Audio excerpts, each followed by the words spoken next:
네, 여러분 안녕하십니까? 김동엽입니다. 김동엽의 인생 특강, 오늘 그 두 번째 순서로 여러분과 함께하는 시간 시작하겠습니다. 한 주 동안 편안하셨는지요? 7월과 8월 달 증시 들어오면서부터 약간 좀 시장이 불안전한 면들을 좀 보였기 때문에 다소 좀 어려운 그 시장이다, 이런 평가를 많이 받고 있는 요즘이다 보니까 투자하는데 좀 마음이 편치 않으시다, 이런 얘기들 많이 듣고 있는데요. 2021년도 아직까지 많은 시간이 남았고요. 또 앞으로 또 좋은 모습들을 보여줄 수 있는 여러 가지 섹터들 많이 준비되어 있으니까요. 이 어려운 때, 힘든 때는 이렇게 또 다소곳하게 공부하시는 시간 같이 하시면서 지식과 지혜를 쌓아가시면 어떨까 하는 생각으로 오늘 힘차게 출발하도록 하겠습니다. 오늘 제가 지난주 첫 번째 만나 뵈면서 8강의 강의를 통해 가지고 인생 특강을 준비했다라고 말씀을 드렸고, 지난주에 시장을 잘 보는 방법에 대한 말씀을 좀 드렸거든요. 그리고 두 번째 순서로 오늘 시장의 주도 섹터를 이제 나눠서 약 4, 5주에 걸쳐서 몇 가지 주요한 부분들을 여러분과 함께 공부하는 시간을 가질 텐데요. 오늘 첫 번째 순서로 ESG라고 하는 것들을 좀 준비를 해봤습니다. 자, 방금 오늘 주제가 ESG 앞서서 시장 주도 섹터라는 말씀을 드렸거든요. 주도한다, 시장을 리딩한다라고 볼 수도 있겠고요. 항상 우리가 이제 주식 투자를 하게 되면 주도를 하거나 리딩하는 종목들이 더 치고 나가고 지수가 10%쯤 올라갈 때 리딩하는 섹터나 종목들은 보통 20, 30%, 3, 40%, 어떤 때는 배가 넘는 수익률들을 나타내기 때문에 가능하면 시장이 투자하기가 좋은 적기다라고 했을 때 가능하면 그 안에서 가장 강한 녀석들, 군들이 모여있는 집단들을 투자하시는 게 우선되어야 되지 않나, 그런 생각이 들기 때문에 현재 2021년 정도 후반부 들어온 시장에서 2022년도까지 바라보는 시장에서 가장 시장을 주도할 수 있을 만한 섹터들을 제가 몇 가지 준비를 해봤는데요. 이것을 어떤 기준에 의해서 일단 설정을 해봤는지 하는 부분들을 먼저 설명을 올리겠습니다. 자, 지난 시간에 시장에 대한 얘기 많이 했죠. 우리가 시장이 어떠냐, 과연 좋으냐 안 좋으냐라고 하는 건 결국 투자의 타이밍이에요.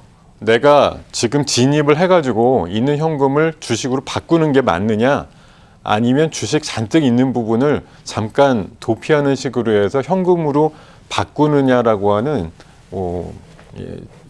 진입과 나가는 부분에 대한 그 타이밍에 대한 부분으로 시장을 바라보는 눈을 좀 키우시는 게 필요하다는 생각이고요. 이제 중요한 거는 더 세부적으로 들어가게 되면 주도주를 우리가 잡아야 된다라고 하는 명제를 꼭 기억을 하셔야 됩니다. 왜냐?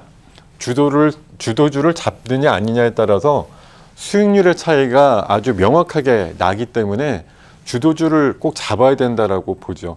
최근에 삼성전자에 대해서 여러 가지 생각들과 의견들이 아주 시장에 많이 대두가 되고 있거든요. 외국계 일부에서는 삼성전자 팔아야 된다, 반도체 겨울이 온다, 이런 식으로 해서 팔아야 된다, 이렇게 얘기를 하는 사람들도 있는가 하면 여전히 좋다, 이렇게 얘기하는 의견들이 아주 갈리는 대표적인 종목 중에 하나가 아닌가 싶은데, 삼성전자 지금 우리나라 코스피 시장뿐만 아니라 전체 시장을 차지해 보더라도 최대 기업이죠. 시가총액도 1등 기업이고 2등 기업이 전혀 따라올 수 없을 만큼 독보적인 기업일 뿐만 아니라 글로벌 단으로도 몇몇 개 안 될 정도로 한 분기에 10조 정도 이상의 돈을 버는 회사가 전 세계적으로도 많지 않거든요. 몇 안 되는 회사 중에 하나지만 지금 과연 2021년 정도 들어와서 주도주라고 불릴 수 있을 만하냐 이렇게 물어본다고 하면 전혀 그렇지 않죠. 그래서 이런 또 명언이 있습니다. 좋은 기업과 좋은 주식은 다르다라고. 그러니까 삼성전자가 우리나라에서 비교할 수 없을 만큼 좋은 기업인 건 맞지만, 적어도 2021년도 들어와서 보여주고 있는 주식의 어떤 모양이라든가 주가 기준으로 봤을 때는 전혀 여러분들의 계좌를 살찌우는데 도움이 되거나 치고 나가는데 앞장서고 있는 좋은 주식이라고 얘기 드리기는 어려운 상황이라고 볼 수가 있겠죠. 자, 좋은 기업과 좋은 주식에 대해서 다시 한번 간단하게 정의를 좀 해보겠습니다. 여러분들은 주식 투자를 하시게 되면 늘 좋은 기업 뭐 없을까요? 이제 찾아보시게 됩니다. 좋은 기업. 그런데 그 안에 숨어 있는 건 그냥 재무 상태가 좋고 정말 돈을 잘 버는데도 불구하고 주가가 싼 기업이 뭐가 없을까? 이런 것들 이제 많이 찾으시잖아요. 정말 좋은 기업은 손익 창출은 굉장히 좋지만 이 손익에 대한 부분이 가격적으로 채 반영되지 않은 저평가 기업이라고 볼 수가 있어요. 이게 좋은 기업이죠. 주식시장에서 따져볼 때 그냥 뭐 이름이 유명해서 좋은 기업 이런 게 아니고 돈은 잘 버는 거에 비해서 굉장히 주가가 아직까지 크게 오르지 않은 기업을 좋은 기업이라고 하는 것이고요. 좋은 주식은 뭐예요? 바로 이런 것들이 시장에서 알아주고 투자자들이 알아줘서 그에 걸맞게 주가가 올라가게 되면 이게 바로 좋은 주식으로 바뀌게 되는 것이 되겠습니다. 수많은 그 전설적인 그 투자 대가들이 하는 거는 증권이라고 하는 것의 투자는 좋은 주식을 좋은 가격에 사는 거라고 얘기를 하시거든요. 좋은 주식, 그러니까 좋은 주식인 건 돈을 정말 잘 벌지만 세상의 모든 사람들이 좋은 주식 없나 찾아보기 때문에 좋은 주식이라는 게 있을 수 없어라고 얘기하는 분들도 있는데 우리나라에 상장되어 있는 한 2,400개 정도 되는 기업들 중에 흔히 말해서 돈은 저번에 잘 버는데 그거에 대비해서 주가가 채 오르지 않았다 이렇게 느낄 수 있는 기업들이 없나요? 굉장히 나름대로 많이 숨어 있습니다. 많은 분들이 유명한 기업, 뭐 이름이 많이 알려졌거나 뭐 대기업들, 큰 기업들 이런 거 위주로 많이 매매를 하시고 실제 그 분석하는 보고서라든가 리포트 같은 게 연 단위로 봤을 때 2,500개 중에 채 한 500개 정도도 나오지 않거든요. 한 1,500개에서 2,000개 되는 기업은 1년 가도 어떤 기업 상태인지 잘 모르는 경우가 많기 때문에 그만큼 공을 들이느냐 아니냐에 따라서 저평가되어 있는 좋은 기업을 찾으실 수 있다라고 말씀드릴 수가 있겠고요. 이 부단하게 노력을 해가지고 좋은 주식을 좋은 가격에 사는 그런 것들이 이제 투자 활동의 기본이 되어야 된다 이렇게 말씀을 드리겠습니다. 자, 주도주라고 하면 어느 정도 선을 말씀드릴까요? 지난주에 제가 투자 인생 중에 가장 큰 수익률을 거뒀던 적이 77배 정도 난 적이 있습니다. 2,800원 정도에 사가지고 25만 원 정도에 팔았던 기억이 있는데요. 이 7년 걸렸어요. 7년 걸려서라도 77배 정도만큼 오른다면야 여기에 뭐 전 재산 정말 뭐 흔히 말하는 몰빵이라고 하죠. 이런 것들을 뭐 안 할 이유가 없을 만큼 그러겠지만 2,800원짜리 주식에 사실 그만큼의 뭐 비중을 실어서 흔히 말하는 베팅을 한다라는 게 쉽지만은 않습니다. 그리고 그 중간에 엄청난 주가 변동성이 있는데 그거를 77배가 완성될 때까지 견딘다라고 하는 게 쉽지만은 않은 노릇이죠. 그럼에도 불구하고 주식 투자하시는 분의 뭐 여러 가지 꿈 중에 하나가 바로 텐베거 주식을 만나는 거 아닐까 싶어요. 텐베거라고 하면 정말 이제 말 그대로 10배 오르는 주식입니다. 내가 갖고서 투자하는 기간. 근데 뭐 그게 20, 30년이 아니고요. 보통 주도 주면서 잘 만난다 그러면 보통 2년 정도 범위 내에서 10배 정도 오르는 모양들을 나타내는 주식들이 있단 말이에요. 지금 대표적으로 2차 전지 쪽에 관련주인 신성 델타테크라는 종목에 한 1년 반짜리 일봉을 보고 계신데요. 작년도 3월 달에 1,600원이었습니다. 1,600원. 근데 최근 8월 중순 정도에 22,000원, 600원까지 올랐으니까 뭐 말 그대로 10배 이상, 뭐 11배 정도 이상 올랐다라고 볼 수 있는 1년 사이에 뭐 이 정도면 대단하죠. 정말 이런 대표적인 텐베거 주식이라고 생각이 들고 이런 것들 견뎠으면 내가 투자 들어간 원금 대비해서 뭐 12배, 13배까지 상승을 시켰으니까 이 얼마나 대단한 기록이겠습니까마는 이 올라가고 쉬고 또 빠지는 이런 여러 가지 변동성에 많은 분들이 다 견디셨을까 생각해 보면 11배, 12배를 오롯이 다 뭐 드신 분들, 수익으로 창출하신 분들은 아마 많지 않을 거예요. 자, 시대를 리딩하는 섹터가 늘 존재한다라고 말씀을 드리는데 이게 무려 2000년도부터 거의 한 20년의 궤적이거든요.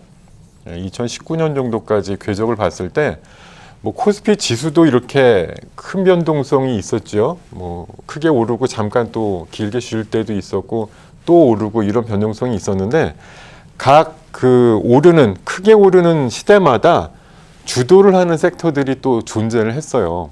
2004년도 때는 건설이라든가 조선업종 같은 경우가 또 중동 바람을 타고서 유가 상승과 함께 크게 올라가는 모양이 나왔고요. 또 2008년도에서 10년도 사이에는 스마트폰 같은 것들이 처음으로 보급되면서 게임 회사들, 게임 업체들이 아주 크게 올라가는 면들이 있었거든요.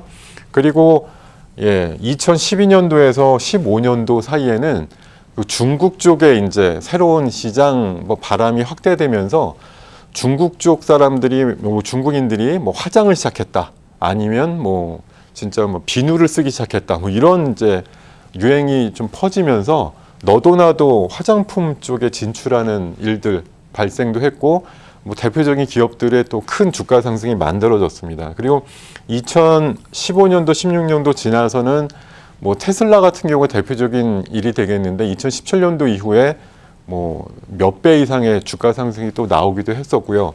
또 2010년도 지나서는 지금은 많이 결과론적으로 좀 실패한 케이스도 있지만 항암제라든가 이런 바이오 관련된 종목들이 또 텐베거 종목들이 굉장히 속출했던 그런 시기로 볼 수가 있겠습니다. 자, 제가 시대를 리딩하는 섹터 존재라고 해서 지금은 현재 보면은 화장품 종목들 그렇게 시장의 주류라고 보기는 어렵다라는 평가를 받고 있지만 한때는 시대를 풍미했던 적이 있었습니다. 2015년도 여름쯤 되기 전에 아모레퍼시픽이 무려 45만 원까지 올랐던 적이 있는데요. 요거 저는 2008년도로 돌아가 보면 이때가 4만 8천 원대였으니까 거의 9배 정도 올랐다고 볼 수 있어요. 화장품 회사가 이렇게 올랐던 적이 있어요? 지금 시작을 하신 주린이 분들 같은 경우는 옛날 궤적에 대해서 많이 살펴보지 않았기 때문에 아모레퍼시픽이 그렇게 갔던 적이 있나요? 이렇게 생각하실 텐데요.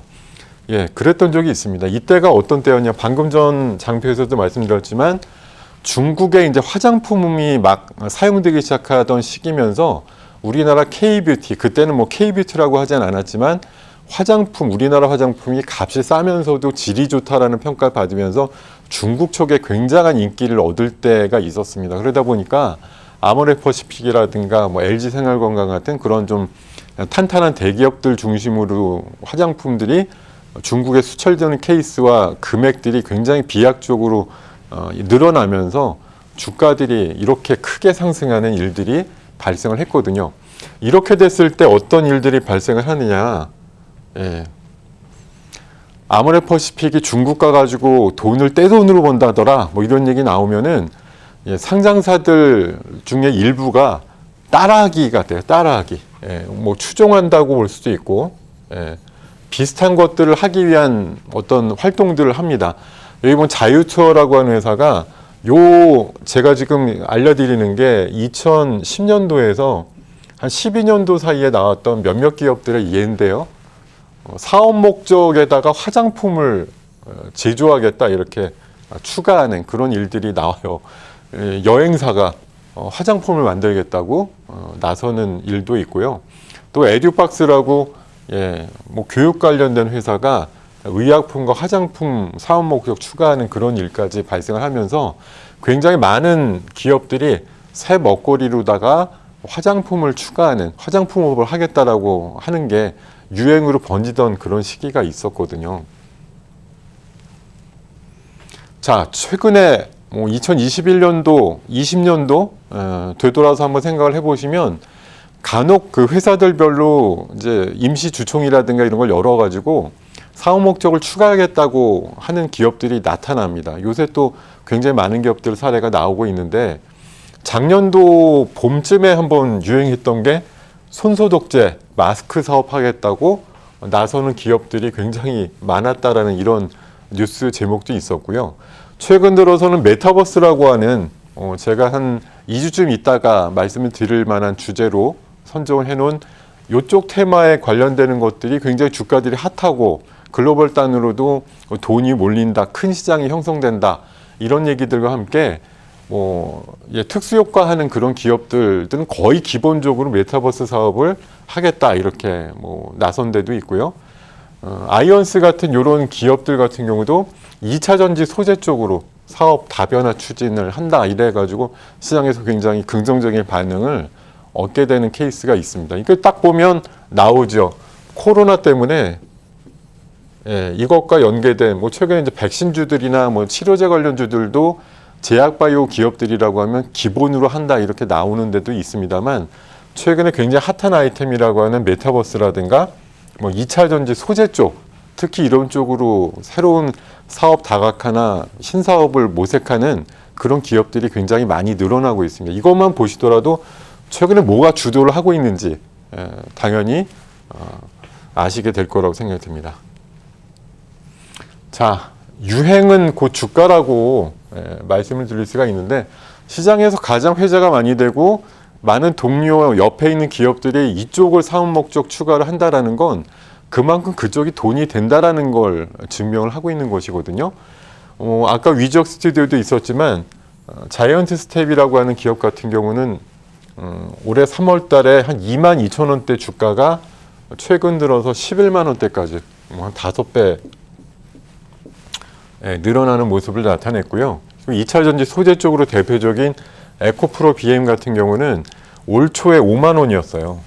그게 지금 33만 원까지 거의 7배 이 정도로 올라갈 정도로 유행이 불면 그 안에서 주도 섹터로 인정을 받게 되고 또 거기에서도 대장주 역할을 하는 친구들은 적어도 5배에서 10배, 10배거에 가까운 그런 상승을 이게 지금 오래 걸렸나요? 불과 6개월, 얘도 7개월 이 정도밖에 걸리지 않은 상황에서 달성되는 예들을 많이 보여주고 있습니다. 자, 주도주, 방금 어떤 현상에 대해서 말씀을 드렸는데요. 주도주가 되려고 하는, 주도 섹터가 되기 위한 조건을 간단하게 말씀드리면 세상을 혁신이라고 할 정도로 1층에서 2층 가는 거 정도가 아니라 1층에서 어떻게 갑자기 빠른 시간 내에 50층을 갈 수 있을까? 이런 정도를 아마 혁신으로 이름을 붙일 수가 있을 것 같은데 이런 정도로 세상을 놀라게 할 수준의 기술이나 서비스가 우리 앞에 펼쳐질 때 그게 주도주가 될 가능성이 높고요.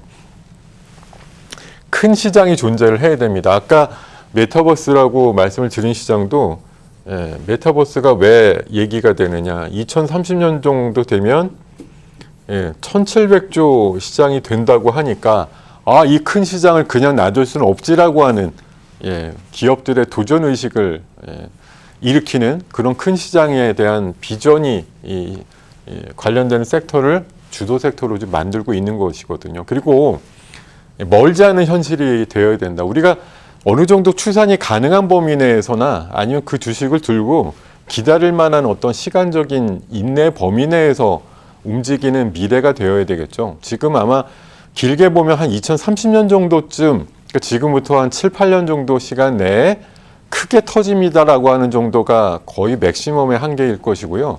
우리가 생각하기 어려운 2050년도, 2100년도 이때 커진다라고 해서 지금 당장 환호하진 않겠죠. 그리고 낯설음이라고 제가 표현을 해놨는데 우리가 이전에 한 번도 보지 못한 수준의 어떤 기술이나 서비스가 등장을 해야 됩니다.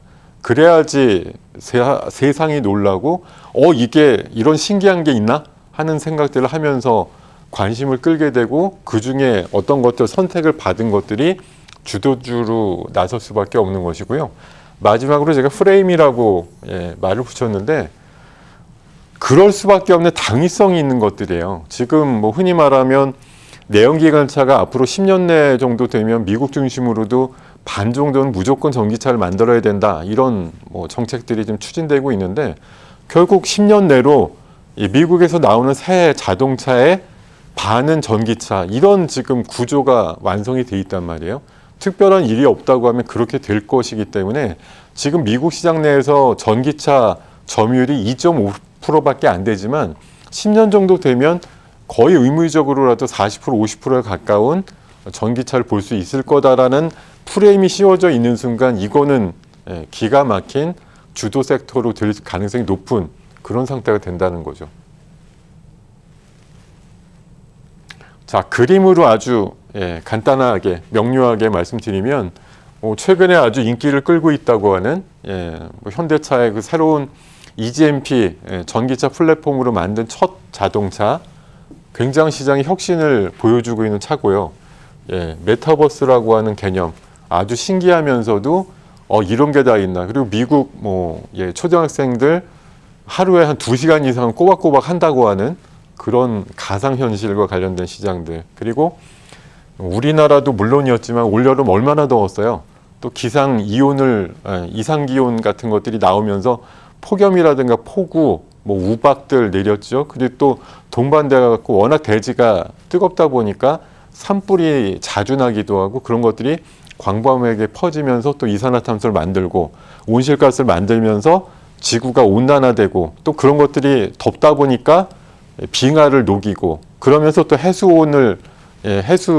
온도라든가 면을 올리면서 또 여러 가지 이상현상들을 만들고 이런 것들이 계속 지금 쳇바퀴처럼 돌고 있는데 계속 이 정도가 심해지고 있는 것들에 유의할 필요가 있는 것이고 코로나19도 작년 초를 기준으로 해서 전 세계에 막 퍼지고 있습니다만 각종 변이를 통해 가지고 계속 생명력이 유지가 되고 있다 보니까 백신과 치료제가 오히려 못 따라가는 그런 현상들이 나오고 있고 결국은 한쪽에서는 같이 공존해야 된다라는 그런 얘기도 나오고 있지만 일단은 어느 정도 줄여야 된다라고 하는 명제가 또 있기 때문에 이런 것들을 극복하기 위한 어떤 백신과 치료제의 도전 문제 이런 것들이 또 시장에 많은 파급 효과를 일으키고 있습니다.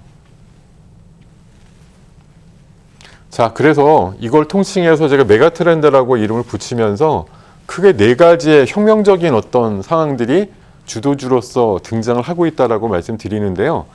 제일 중요한 거 코로나19 그리고 산업혁명과 함께 최근에 인수합병권 같은 거 굉장히 많이 나오고 있다라는 거 느끼실 수 있을 거고 전기차, 수소차 같은 모빌리티 혁명 같은 것들이 막 만들어지고 있는 상황들 그리고 기후변화가 심하면서 인류의 어떤 생존을 위협받는 그런 상태들이 심하게 여러 가지 목도가 되다 보니까 어서 빨리 탄소 중립을 해야 된다라는 그런 논리들이 시장에 많이 퍼져 있고 이런 것들 중심으로 해서 주도 섹터를 형성하고 있는 게 지금의 상황입니다. 제가 주도주라고 하는 순서를 굉장히 유명하신 우리 학자가 얘기하신 인간 욕망의 5단계를 가지고 말씀을 드리고 싶은데요. 인간은 이렇게 기본적인 토대를 기준으로 해서 위쪽으로 갈수록 이제 추구하는 그 욕구라는 게 있다고 하는데 가장 원시적인 욕구가 뭐냐? 당연히 생리적인 욕구죠. 정말 생리적인 거. 옛날 제일 인간이 필요한 게 기본적으로 의식주라고 얘기를 하듯이 가장 생리적인 욕구가 밑바탕이 되는 거고 그게 이제 해결이 되면 안전하게 살고 싶다. 그 다음에 소속감을 가지고 싶다. 사랑의 욕구가 생기고 또 자존감 그리고 자아 실현까지 조금 이제 고차원의 욕구가 생기는데 이걸 뒤집어서 증권시장에다가 대입을 해보면 결국 시장에서 사람들이 어떤 가치를 최고의 가치로 생각을 할 거냐라는 거죠. 아까 말씀드렸던 그 피라미드를 반대로 역으로 돌려보면 답이 나온다고 생각해요. 일단 기본적으로는 생사의 문제죠. 자, 사람들의 가치를 제일 먼저 우선시한다라고 생각하는 건 뭘까? 죽고 사는 문제 아니겠어요? 내가 지금 여기 어떤 지구의 생명체로서 등장을 했는데 가능하면 오래 살고 싶고 죽음으로부터 피하고 싶고 그게 가장 기본적인 인간의 원초적인 욕망이고 그걸 위해서라고 하면 내가 가진 어떤 재화라든가 에너지 같은 것들 충분히 쓸 수 있어 이렇게 가장 큰 방어를 할 거라고 생각을 해요. 그 다음에 건강하게 오래 사는 거는 둘째 문제죠. 예. 그 다음에 즐겁고 또 이쁘게 그리고 뭐 오락을 즐기면서 살고 싶다고 하는 건 그 다음 문제예요. 예. 가장 상위 버전은 일단 죽느냐 사느냐의 문제라고 보기 때문에 거기에서 여러 가지 섹터들이 있지만 그 중에서 우선시해야 되는 또 순서를 매겨서 가장 앞순서로 놔야 되는 건 결국 사람이 죽고 사는 문제라고 생각을 합니다. 그런 바탕 끝에 제가 이제 오늘 운을 띄우려고 하는 게 서론이 좀 길었지만 주도 섹터 중에 가장 앞순서로 놔야 되는 건 ESG라고 하는 걸 말씀을 드리고 싶고 워낙 내용이 방대하기 때문에 오늘 뭐 시간이 되는 동안 얘기를 드리다가 모자란 부분 포함해 가지고 다음 주까지 2부 순서까지 마련을 한 게 그만큼 중요하기도 하고 인류가 존망을 하는 데 있어 가지고 여러 가지 중요한 그 조건들이 걸려 있다는 생각이 들기 때문에 앞으로 주식시장을 이끌 수 있는 가장 원초적인 주제가 될 수 있다는 관점에서 2주에 걸쳐서 말씀드리려고 합니다. 자, ESG라고 요새 이제 말을 많이 들어보셨을 거예요. 간단합니다. 환경이라는 말을 나타내는 뭐 영어 단어 그리고 사회, 지배구조라고 하는 이 세 가지 용어의 가장 앞자를 딴 거예요. 그래서 우리말로 이제 치환을 하면은 환경과 사회, 지배구조라는 이제 조금 어색한 말로 보이시는데 요새 이제 가장 뭐 핵심을 두고 있는 관점은 환경 문제죠. 사회랑 지배구조도 물론 중요하기 때문에 제가 다음 주 시간에 좀 말씀을 드리겠지만 오늘 말씀드리려고 하는 첫 번째 순서는 아까 이제 기후변화 얘기도 드렸지만 가장 중요한 건 환경과 관련된 문제다 이렇게 볼 수가 있겠고요. 자, 뭐 환경 이슈 그러면 기후변화라든가 뭐 탄소 배출, 대기라든가 수질 오염 문제, 그리고 에너지 효율과 관련된 거, 뭐 폐기물 관리, 또 물이 부족한 거 이런 걸로 이제 볼 수가 있겠어요. 이 나머지는 다음 시간에 조금 더 자세하게 다루도록 하겠습니다. 자, 갑자기 왜 ESG를 제가 꺼냈느냐? 뭐 갑자기는 아니죠. 굉장히 심각한 이슈들이 현재 지구상에 벌어지고 있어요.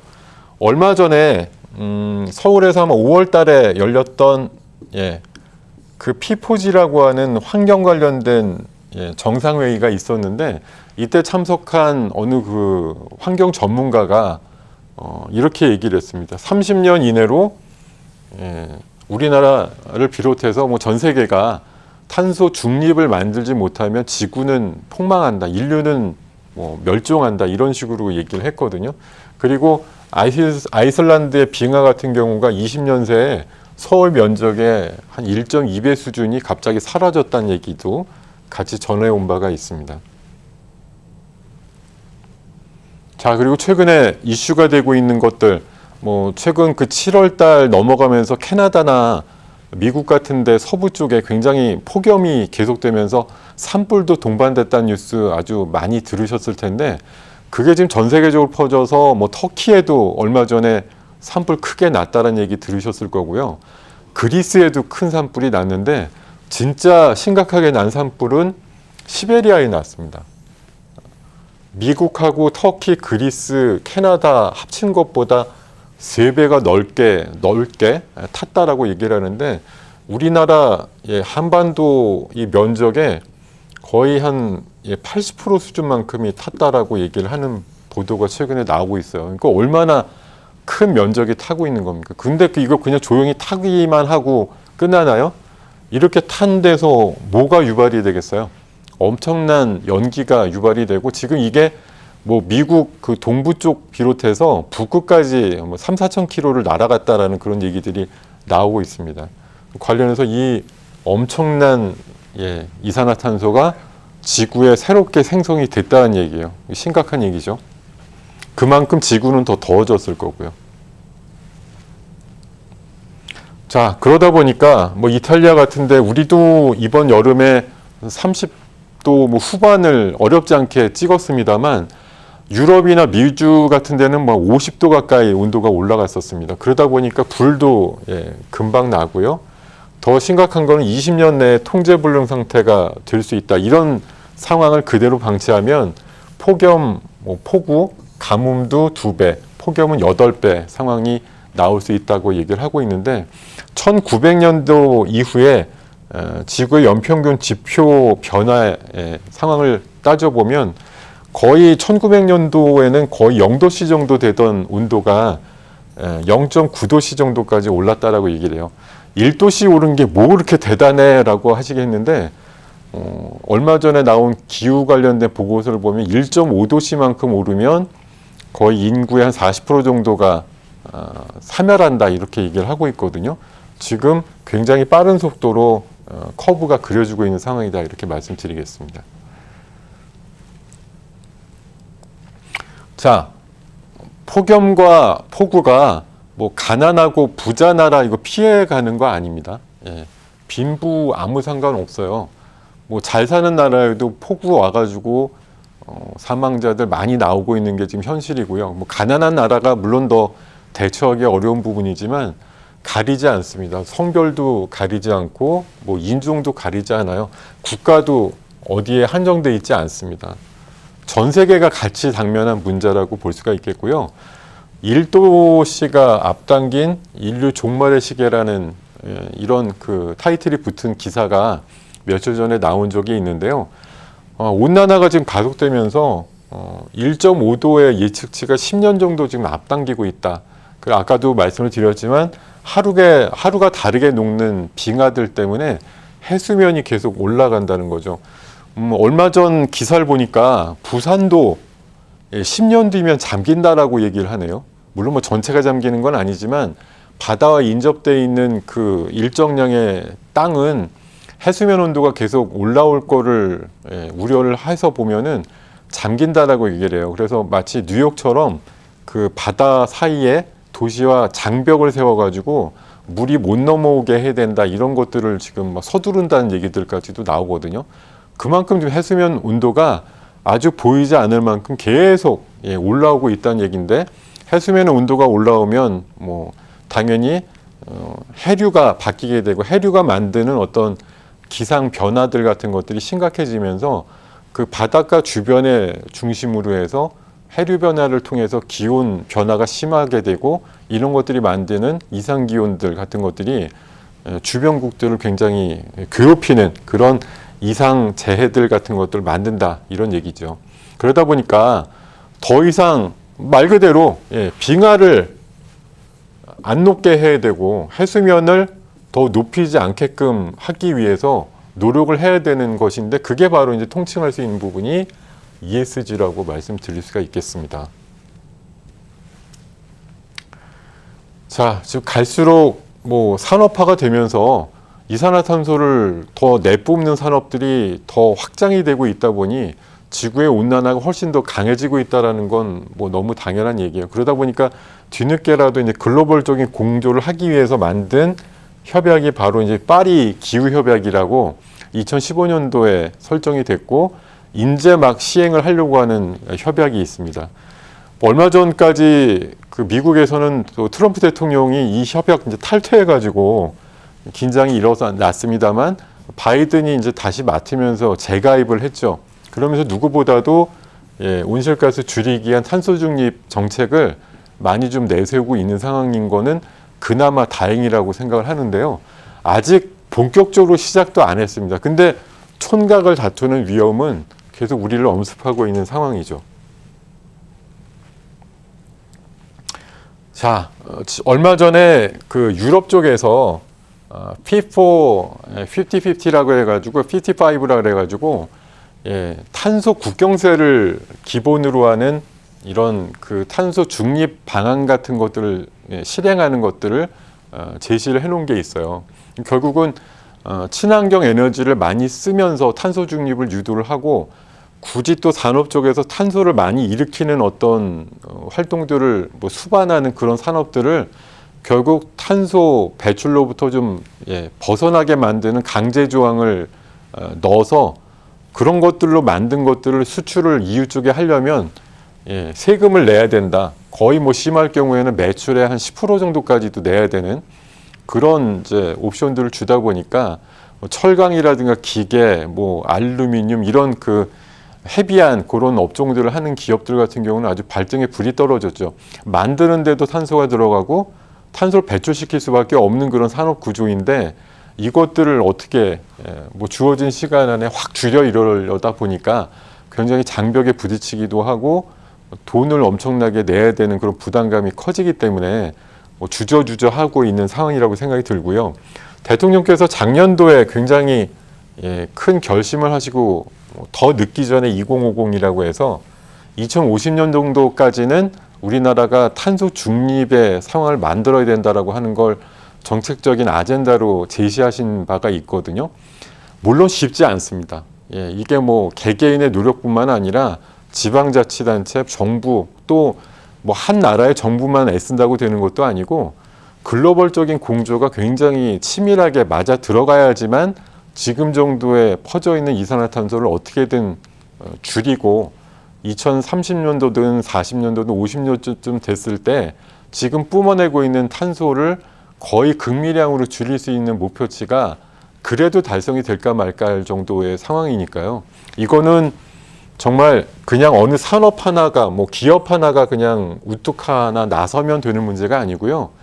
전 세계가 같이 합심을 해갖고 엄청난 에너지를 쏟아 부어야 된다라는데 그런데 또 우리 증권 쪽에서는 투자의 아이디어가 생기는 거라고 볼 수가 있겠죠. 자, 8월 초순 정도에 우리나라에 이제 처음 탄소 중립 계획이라고 하는 시나리오가 제시가 됐었거든요.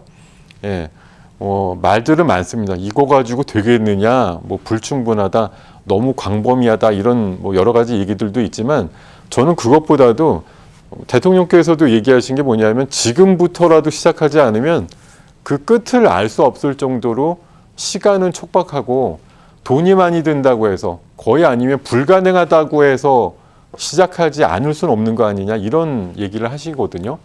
그래서 탄소 중립의 아이디어 같은 것들이 초안으로 나온 뒤에 제가 기억하기로는 10월 달 정도에 이것들이 확정이 되는 걸로 되어 있어요. 아마 더 미룰 수가 없기 때문에 이렇게 확정이 되는 어떤 정책이 나오는 즈음에 관련돼 가지고 뭐 탄소 중립을 기본으로 하는 ESG 관련된 어떤 전반적인 로드맵 같은 것들이 만들어질 가능성이 높거든요. 그래서 지금 8월부터 준비를 해서 10월 정도까지 이 안이 나오는 시기를 대비해서 꾸준하게 공부와 연구를 하셔가지고 ESG에 가장 합당한 기업들, 주도주로서 나설 수 있는 기업들을 미리 좀 예상을 하고 모아보시는 그런 전략이 중요할 거라고 생각이 들고요.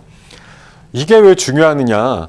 이게 아까도 말씀드렸지만 그 광범위한 탄소 뭐 제로화 이런 것들을 하기 위한 여러 가지 섹션에 있어가지고 들어가는 돈들을 대충 추산을 해보니까 아무리 보수적으로 봐도 1,800조 원 정도의 돈이 필요하다는 얘기예요. 우리나라 일반 지금 1년 예산이 한 500억에서 600조 정도 되잖아요. 이 정도면은 거의 한 3년치 예산이 될 정도니 얼마나 큰 금액입니까? 엄청난 돈들이 탄소 중립을 위해서 그것도 대충 계산을 해본 게 이 정도란 얘기죠. 그래서 뭐 한간에는 전기요금을 뭐 많이 올려야 된다부터 해서 굉장히 돈을 마련하기 위해서 큰 돈들이 또 어떻게든 조달이 돼야 된다는 거고 결국 증권학적으로만 보면 이 1,800조의 비용이라고 하는 거 어디에 딱 갖다 쓰게 되면 그럼으로써 그 돈을 받아서 회사가 커지거나 아니면 업태를 뭐 친환경 쪽으로 바꾸는 그런 걸 하면서 완전히 글로벌적으로 인정을 받을 수 있는 뭐 ESG 점수가 높은 회사가 되는 그런 회사들이 생기면서 분명히 수혜를 받는 기업들이 생길 겁니다. 매출단으로도 친환경 에너지로 뭐 돌리는 식으로 해서 굉장히 새로운 혁신이 필요한 기업들도 생길 거고요. 이 돈을 결국은 많은 사람들과 많은 기업들이 뭐 n분의 1로 나눠 가지게 될 텐데 여기서 누가 많이 가져갈 거냐 뭐 이런 싸움이 되겠죠. 자, 지금 그 정부에서 이번에 탄소중립위원회에서 내놓은 3가지 안이 있어요. 1안, 2안, 3안이 있는데 결국은 조금 강도를 높게 하면서 순 배출량을 거의 이제 많이 줄이는 식으로 아래쪽으로 갈수록 강한 안이 제시가 되어 있는데, 여기에서 중요하게 생각이 드는 건 탄소를 배출할 수 있는 것들, 지금 기존에 많이 뿜어내고 있는 것들이 있단 말이에요. 이런 것들을. 이런 것들을 여러 가지 섹터들이 있어요. 뭐 산업 쪽으로 산업 구조를 바꾸는 거, 수송 문제, 건물 혁신, 리모델링, 또 농축산 문제도 있죠. 폐기물, 뭐 흡수원, 수소라든가 또 CCUS라고 해서 산소 포집과 관련된 그런 이슈들이 있는데, 여기에서 여러분들이 이제 주목을 하셔야 되는 건 숫자가 가장 크게 먹히고 있는 것들, 그리고 이 탄소 중립을 하거나 탄소를 줄이기 위해서 어떤 부분을 가장 많이 주안점을 두고 있는가 하는 부분을 보셔야 되거든요. 지금 제일 많이 만드는 쪽이 뭐예요? 산업적인 거잖아요. 여러 가지 철강이라든가 기계 이런 쪽에서 많이 만들고 있는 탄소를 결국은 크게 줄여야 된다라는 거 하나가 있겠고, 이 탄소 포집과 관련된 이슈도 굉장히 큰 수치가 마이너스로 부여되어 있죠. 이건 뭐냐면 탄소는 어떻게든 그 20-30년 동안의 기간 동안에도 나오는데, 이거를 탄소 포집을 통해 가지고 굉장히 큰 양을 흡수해 가지고 뭐 땅에다 묻던지 아니면 새로운 소재로 개발하던지 하는 쪽으로 상용화를 시키겠다라고 하는 게 전제가 되어 있거든요. 그러니까 이런 아주 굵직굵직한 면들을 투자 아이디어로 좀 갖고 계셔야 된다는 말씀을 드리고 싶고요. 제가 요걸 크게 한 4-5가지 정도로만 구분을 해가지고 범위가 좀 큰 부분들 아이디어를 좀 생각을 해보면, 결국 발전 부분에 있어서 지금 뭐 원자력에 대해서 탈원전 얘기를 많이 좀 하고는 있습니다만, 중요한 건 일단 석탄이라든가 그죠? 기름을 떼가지고 발전하는 것들은 굉장히 많이 줄인다는 얘기고, 그 부분을 신재생 에너지가 대체한다. 거의 2050년 정도 되면은 뭐 70% 정도만큼 대체를 한다는 얘기니까, 그만큼 태양광이라든가 풍력이라고 하는 걸 기본으로 하는 신재생 에너지 쪽에 투자가 많이 들어가야 된다는 건 아주 기본이고, 지금 수소 연료전지 쪽도 굉장히 핫한 분야거든요. 이런 쪽과 관련된 산업에도 앞으로 굉장히 비전이 있다라고 보시면 될 것 같아요. 뭐 요새 이제 뭐 부생수소가 있습니다만 그린 수소로 가는 그런 기업들, 추진하는 그런 기업들에 좀 주목을 하시면 좋을 것 같고, 이제 산업적인 측면에서는 가장 많이 뿜어내는 게 이제 철강 쪽인데, 철강을 만들고 제철을 하는 데 있어 가지고 수소를 이용해 가지고 한다. 이런 게 이제 무탄소 공정으로 전환하는 거가 되겠는데, 앞으로 장기적인 연구와 혁신을 통해서 제철, 그러니까 철을 만들 때 수소를 이용해서 만든다. 이런 이제 신기술이 들어가게 된다라는 거. 그런 거에서 또 투자 아이디어가 나올 수 있을 것으로 보이고, 자, 수송 쪽 빼놓을 수 없죠.